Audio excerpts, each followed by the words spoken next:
So I'd like to introduce Representative Donald Burkhart. Representative Burkhart was first elected in 2010. He assumed office in the Wyoming legislature in 2011. He currently sits on the Appropriations Committee and is also a liaison for the Wyoming Retirement Board. Representative Burkhart is going to give us an overview of the current situation with the pension plan here in Wyoming and give us a good example of what not to do. Representative Burkhart. Okay. The long-lasting effects that changes have on your pension systems. Take you back quite a few years, and I'm going to do this on a timeline basis so you understand what some of the history to this is. And I don't have a PowerPoint. You'll see plenty of those, and I figured why have death by PowerPoint this morning? So, the Fireman's Pension Fund was started in 1935 by the legislature. And you have to go back that far to understand some of this and the consequences. Established by the legislature on a pay-as-you-go basis without any actuarial funding to the fund. And I'll refer to two things, fund and plan. And if I talk about plan, that's Plan A. The fund is the original one. Benefit at that time was calculated at 50% of a fireman's first-class salary, plus 1% per year beyond 20 years of service. At inception, they received an annual benefit that was based on the actual salary increases granted to active firemen by cities or counties from which the firefighter retired. Now, that was 1935. In 1937, they passed the Social Security Act, and it excluded firefighters, law enforcement, and some others. And while over the years some individuals have been able to participate, that option has never been available to firemen in Fire Plan A. They do not get Social Security. So I know that sounds strange when you think everybody gets Social Security. There are some people out there who don't. So, okay, move up to 1981. The legislature established Fire Plan A and Fire Plan B. Okay, B was for firemen who retired after September 1st, 1981. Fire Plan A was for everyone in the fund before September 1st, 1981. Yeah, I know, it's already starting to get confusing. It gets worse. Okay. These were for paid firefighters in 9 towns and counties. Cheyenne, Casper, Campbell County, Rawlins, Laramie, Natrona County, the airport firefighters at Natrona County, and some others. Okay, there were never any state firefighters in this plan. So, the legislation, it had good intentions. First, to overcome a projected $43 million unfunded liability in the pension fund, in the original fund. Restructure the plan on an actuarial basis rather than pay-as-you-go, and create a separate plan, Fire Plan B, and switch the plan administration from the Department of Employment to the Department of Workforce, or to the retirement system. Employment is now Department of Workforce Services, so that's changed since '81 also, so that the Department of the retirement system would administer the plan. Okay. Since the fund was originally established by the legislature without that actuarial funding, the legislature agreed to make payments of $2,090,000 per year for 20 years into the fund to make up for that unfunded liability. And that they would pay 22.5% of the 43.5% employer, and that employer is the cities and counties, contribution required by the plan. Okay, now, the information I have, by the way, is available from the Wyoming Retirement System. Okay. Also beginning in 1981, you had that 43.5% employer contribution. You had an employee contribution of 8% of the salary of a fireman first class. And Plan A also received half of the funds available from the 1% fire insurance premium tax. All fire insurance in Wyoming has a 1% premium tax on it, and Fire Plan A was to get half of that. Okay. Little side note, also it's a 0.75% tax on comprehensive lines coverage. There are very few just straight fire insurance plans written anymore. It's usually a comprehensive plan. It includes your liability net. And so I think it works out to be like 26% of that 0.75% tax. That's just a little side note if you're interested in those kind of things. Okay. And that's where it stood. 1983, so that Plan A contributions could be tax deferred, the employer was required to pay the employee's share with the option of offsetting it by the employee's salary by a like amount. Then in 1995-96 biennium, it was learned that the legislature had fully funded their agreement, which was in only 13 years. So the annual appropriation of $2.09 million ended in that biennium, roughly April of 95.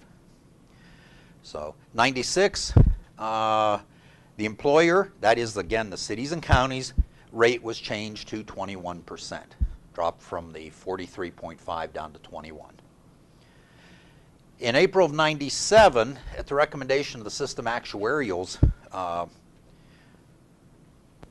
all employee and employer contributions into Plan A were suspended and haven't to this date ever been reinstated. And at that time, the plan was 122% funded.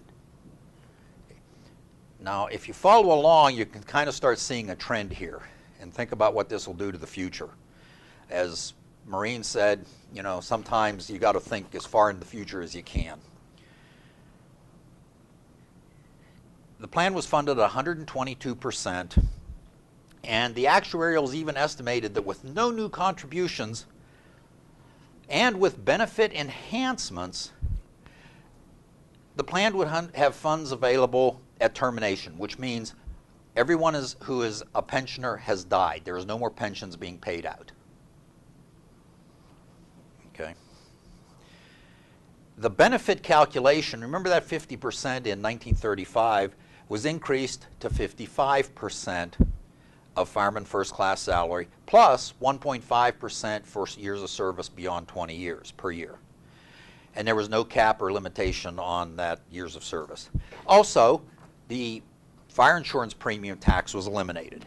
No more money was going in from that either. In 2000, the plan was actually funded at 150%, 57%. Now this all sounds great so far, doesn't it? Oh, this sounds really good. Hey, we get more money every year. Okay, so the base benefit for Plan A was increased from 55 to 57.5%, plus the 1.5% for years of service beyond 20 for those firemen, the fireman first class pay.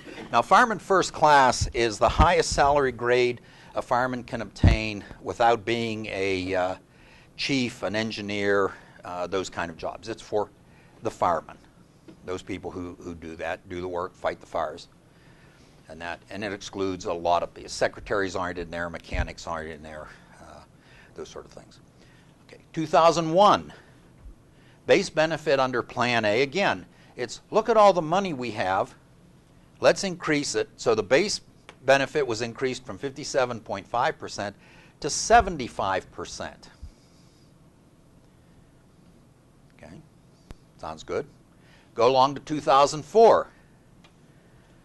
Since 2004, by Wyoming Statute 15.5.204G, the retirement system is obligated to give a 3% compounded annual COLA to that plan. Anybody real good with math who's been keeping track of the numbers? No? Okay. So the 3% COLA started in 2004. All the parties involved agreed to all of this. The state, the cities and counties, the firemen, and all of those people said, yeah, this all sounds really good. Might have been for a while. Now we get to 2008, and what happened in 2008? Anybody lose a lot of money? No? Kurt got out. Anybody who didn't lose money in 2008, I want to talk to your broker. All of the funds, the state, personal, everybody lost money. Big chunk of money, especially out of retirement accounts. 2009, the Wyoming Retirement System brought to the attention of the legislature that the plan was potentially unstable and there were severe financial problems with the plan. And at that time, you know what happened? Anybody want to guess? Mike has the answer. Nothing. Nothing happened. Legislature looked at it, said, fine, yeah, that sounds okay. Well, we'll kick that can down the road and let somebody else address it. 2013, there was a bill. By now, the plan is $53 million unfunded. There was a bill to go and fix the unfunded liabilities. That bill failed. Bill never failed in committee. Okay, so we're back to more money just sitting there doing nothing. Brings us up to current. Okay. Currently, Plan A has a benefit based on the 75% calculation of the salary of a fireman first class, has a compounded 3% annual COLA, and no contributions are going in. And roughly the unfunded liability is $64 million. Okay. Currently, there are about 290 pensioners in the plan. I think 4 of those are still actually working. They're still active firemen. Okay. The average annual benefit to a pensioner is about, rounded off and say $44,000 a year, but again increasing by 3% annually. Roughly, based on actuarial calculations, the plan goes broke in 15 years. There's no money left. It's empty, unless something's done. There was an attempt in the last session to back fund that $64 million, and that again failed. So that's where we stand, and I figure probably by next session the plan will be unfunded probably by, I don't know, probably about $75 million. So that's where we stand with Fireman A plan. Now, if you really like that method of doing pension reform, probably not the best meeting for you, best seminar. So, and that's Pension Plan A. Probably how not to do pension reform when you're looking down the road and everything looks rosy. Okay, want to talk a little bit, and do I have time, Maureen? Yeah, okay. Talk a little bit about the current status of the Wyoming Retirement System so you know where we're starting from. Some of the changes made over the past few sessions in the legislature, 2010, the employee contribution was increased from 7% to 7% from 5.57, and the employees were required to pay that 1.43% addition. And the employer contribution was increased from 5.68 to 7.12%. In 2012, the legislature repealed the Wyoming Retirement System's authority, the board's authority to give COLAs, and retained that to only the legislature. So right now, only the legislature can give a cost of living adjustment on any of the state retirement plans, of which there are 9. I can't remember exactly all of them, but we generally talk about the big plan, which is all of the state employees. There's a plan for for other plans for firemen. There's a plan for highway patrol, game wardens, law enforcement, the judiciary, but there are 9 plans that are administered. Okay. Also, that cost of living adjustment can only be given if, when it's given, it will not reduce the plan's funding below 100%. Even in a market downturn, which means probably about the lowest funding you could get before you could give a COLA is about 107%. So at that point, they can consider giving COLAs. And the retirement system has to come up with a process to do this, which they haven't done yet. Okay. Also clarified that the state's liability is only for the employer's contribution. Okay. The legislature further changed the big plan, created a second tier of benefits, effective September 1st, 2012. Retirement benefit is now calculated for those people on the highest 5 years of their service rather than the highest 3 years. What was happening is with that 3 years, people would take other jobs just to bump their retirement. So 5 years is a bigger leveler in there. Age to qualify for a non-reduced benefit was raised from 60 to 65 in 4 years of service. Early retirement went from 50 to 55 to be eligible for it. And the calculation modifier when you calculate the retirement used to be, well, it still is for people in there before September 1st of 2012, 2.125% for the first 15 years of service and 2.25% after that. Now it's leveled out as 2% across the board. That's it. It's a flat 2%. In 2013, contribution rate for employees was increased by 1%, and split equally between the employee and the employer. In 2014, the contribution rate with those same qualifiers was increased by another 1.5%. So, additionally, in the last few years, the Wyoming Retirement System has changed some of their processes and what they do. Some of these have actually increased the cost to the plan, but give a little more realistic picture. First was they changed the assumed rate of return on retirement investments from 8% to 7.75%. Now we can talk about that, and I have with the retirement system. I still think 7.75 is too high. Go to a stockbroker and tell them you want 7.75% return every year, year in, year out. And if you find one who can do that, let me know, please. Oh, Adrian, no, you can. Too, Oh, okay. I just want to be on the list. Yeah, because I recently retired, so I got the pleasure of dealing with these things personally.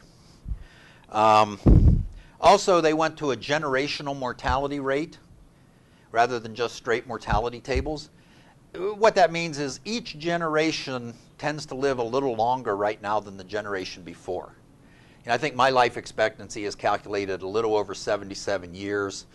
I don't know, Kirk, where are you at? You should be dead already? No. No. I got that many miles on. Oh, okay. One of the individuals in the back, his generation is probably going to live somewhere into their 80s. So by doing that, it makes it look a little worse, and you have to plan a little further ahead. And those were two of the big changes. You know, and we're going to later today talk about a number of things, but keep in mind that all the states are different. I've talked to people from Illinois and Rhode Island about their pension reforms, and they have some different constraints than we do. For example, Illinois' program is, I'm going to round it off and say $150 billion unfunded. They don't have any idea how to get out from under that. They did pass pension reform their last session, and they're pretty sure their Supreme Court's going to rule it unconstitutional. They get by statute a 3% COLA a year. But in Illinois, their constitution indicates that's a property right. So, right now, the big plan is currently funded at right around 77%. As pension funds go, it's probably a little better than most. The goal of the legislature, really, informal goal, is 100% funded. Initially, it was 100% funded by 2043. Just as a goal, it's not in statute. It was something that Mike and Kirk and I and a number of other legislators has talked about. Right now, with the changes that we made, looks like it'll be 2031 is the current date they're calculating at 100% funded for the big plan. Okay. Also, here in Wyoming, they run a 457 plan, which is kind of like a 401k. So people can put their own money in and fund their own COLAs or part of their own retirement. And Wyoming actually does have a defined contribution plan. We have some people from TIAA-CREF here, and they run the plan for UW.